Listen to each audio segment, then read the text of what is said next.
That's right. Put your hands together. Best Country 106. It's Jay and Laney J live. Good morning, Laney J. Good morning, Mr. J. Happy Monday. Happy Monday to you. How are you doing this morning? I'm okay. Yeah? Did you have a good weekend? I did. Okay. All right. Well, hey, it's that time of the year, or the month, I should say. That's right. As first time for us to behave again. I know. First Monday of the month, we have our own Chief of Police right here in Broken Bow. That's right. Just come in and join us this morning. How you doing this morning, Chief? I'm fantastic. Excellent. Man, I did a lot of driving last night, and I'm dragging a little extra. Which one? There? No, I was just going to move it. Okay, go ahead. Yeah, Do your thing. okay. Do your thing. All right. There you go. Okay, my bad. Got it. Sorry. She's a stickler for that. Well, I want to make it right. Okay. All right. Okay. Welcome, Chief. Man, let's talk about the elephant in the room, if you will, the ice storm. Your first ice storm here, obviously, not your first, but the first one here. How do you think we did as a populace on the ice? As a populace, I think we did pretty well. People stayed out of the way. There were people out Saturday that I would have hoped that they weren't out, but I think they kind of got tired of it Sunday and stayed home. But for the most part, everybody heeded the warnings and stayed in. You're always going to have the looky-loos that want to come out and test everything and make us work a little extra hard. But for the most part, I think we did pretty well. Not too bad. Good. I'm glad to hear that. It seemed like it was okay. It seems like there's been more accidents after the majority of the ice is gone. Right. But still blaming it on the ice. So. Yeah, I think that's probably pretty accurate. I don't think we had nearly as many as we expected during all the ice. And as it's melting, I think people are taking more chances, thinking it's okay. And we had a few after, like Tuesday, Wednesday-ish, where you would have thought it would have been more on Saturday, but it wasn't. Yeah, well, like you said, I think Saturday they got in like, oh, I don't want to do this. So Sunday they kind of stayed away from it. By Tuesday, Wednesday, they're like, I got to get out of here. Cabin fever was taking hold. Oh yeah, I had people asking us on Facebook if the casino was open because they were tired of being in the house. That sounds about right. Right? Well, that's funny you said it because I had two people on social media be like, hey, the casino open because I can't sit in here in this house no longer. So I get that. Yeah. And that if anything's going to be open, probably the casino, right? Right. Absolutely. Yeah. I'm pretty sure it was. I don't think they shut down, to be honest with you. Yeah, I think you're right. Yeah. Matter of fact, I have a family member that works up there, and they provided them rooms. So the ones that had to work in the evenings and stuff at the hotel. So yeah, our Carson is maintenance or something up there, and he stayed as well. Yeah. So I thought that was pretty nice. Yeah, that was pretty cool. Absolutely.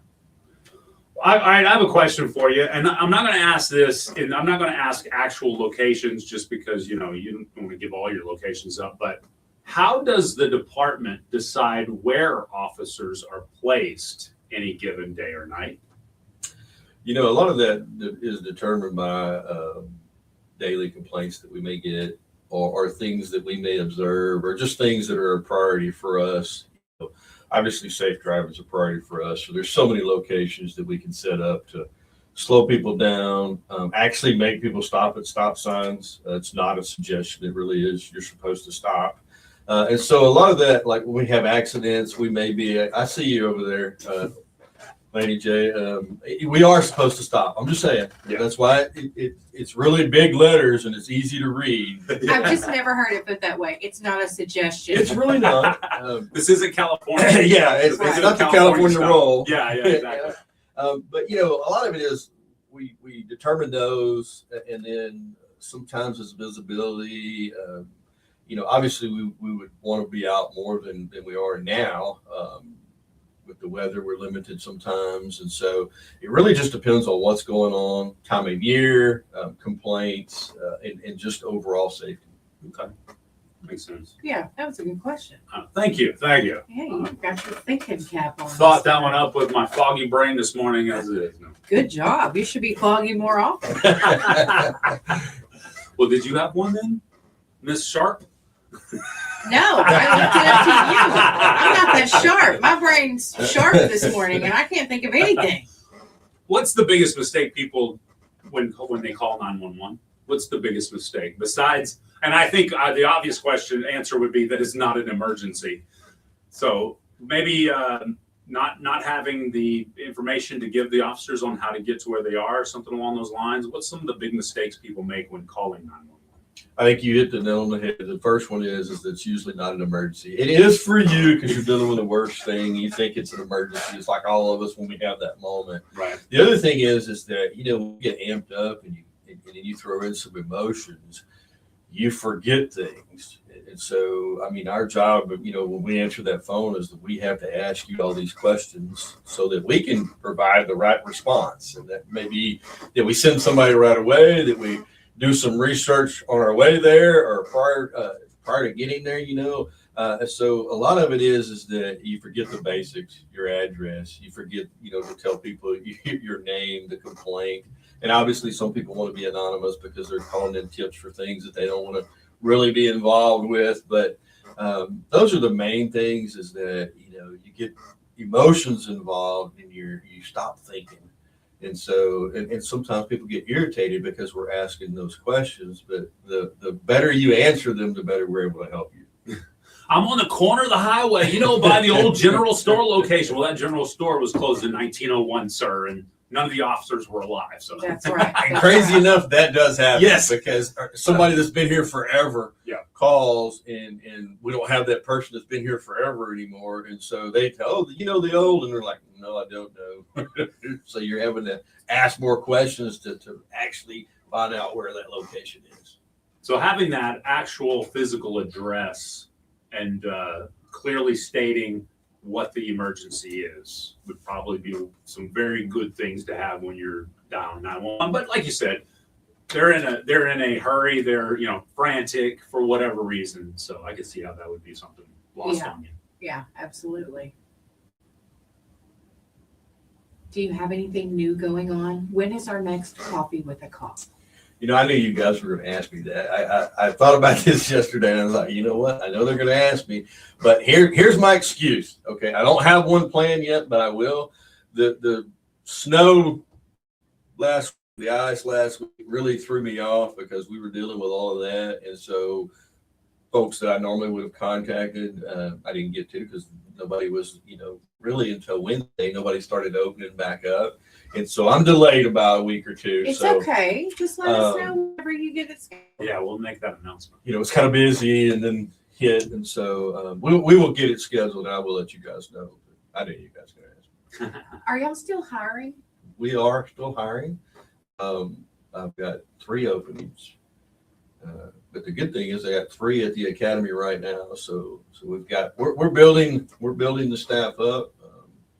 That's good. I've got a couple that are actually in the field training program right now, and I've got some at Cleat in Ada.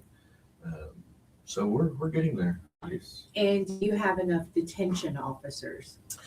You know, we do for kind of what we're processing right now. We do. That may be something in the future that we may add to as we really kind of assess how we're doing with getting fully staffed and then having the detention officer. But so far that's kind of worked out. So we'll know more probably this time next year about needs of whether that's, you know, we need more or we're adequate where we're at. Okay. I was curious about that because at one point I wasn't even sure you still had a jail there. We do. It's old. It's one of those things that's it's outdated, but you know, it's with any aging facility that you may have, you know, we still operate it, but if we can take them to county, we take them to county because it's just easier. Right, of course. Well, you probably didn't get much time off this past weekend because, well, this weekend maybe, but the weekend before because of all the ice and stuff. I'm sure you were hard at it throughout. But my question to you this morning is, when you do get some time off, maybe you get a good weekend off. How does the chief, you know, just take himself away from the duties that he pretty much lives every other day of his life? Well, yeah, I don't know that you ever really take yourself away because the phone's always there. And you're always getting information. For me, though, is when I try to plug into family. When I've got the time, I plug into family.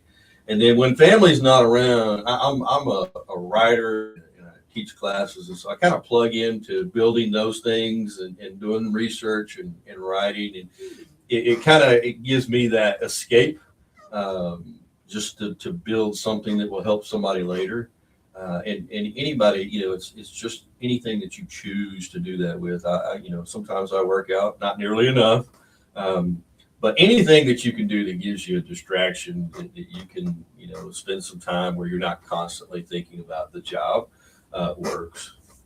That's cool. Do you write what do you write? May I ask? Is it like tactical type stuff, or is it like science fiction? I don't know. What, it could be romance. Exactly. He could write romance too. I love like it. His wife is That's loving true. it. I love it.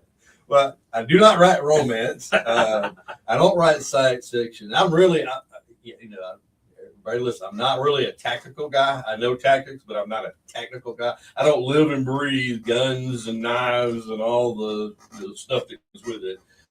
Mainly, I write about leadership and mentoring and development. It's kind of been my passion for years as I've been in the police business. But I've been a trainer. I used to do defensive tactics. Been a while. Get a little older, things hurt more. Jay, you know what I'm talking Yes, about. sir. Yes, sir. And so I write about leadership mostly in the mentoring aspect. And I got a big project coming up that I'm concentrating on leadership without ego. Oh, Yeah. I love that. yeah, me too. That's one of the things I lost, or has helped me lose with like jujitsu and stuff, is the ego. Because you got a little 150. Have said this on the show before, but you got 100. I'm 205, 210 pounds walking around.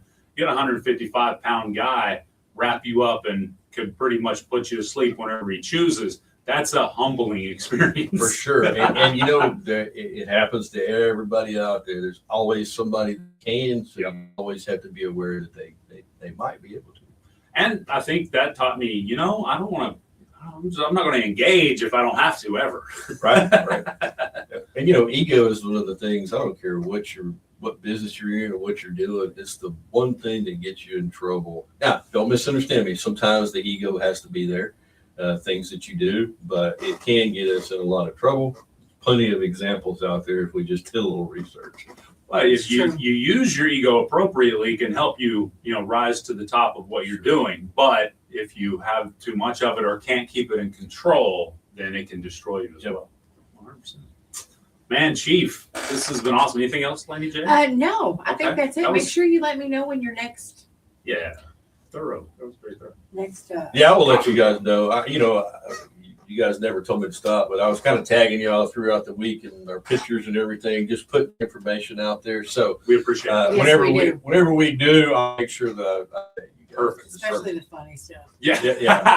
Y'all had some really funny stuff that week. Yes. No, we appreciate it. I know we did notice that, so thank you. Yes, and that helps me to remember, or Laney J, who's ever on the social media that day, to remember to share it. And so, that's right. So appreciate you, Chief. Yep. Chief Morrison. Is there anything else that you want to say? No, I just appreciate you guys, and I appreciate the community and the support that we've got. I think that goes a long way in building morale for our officers. I also think it goes a long way in the fact that we're getting closer and closer to being fully staffed.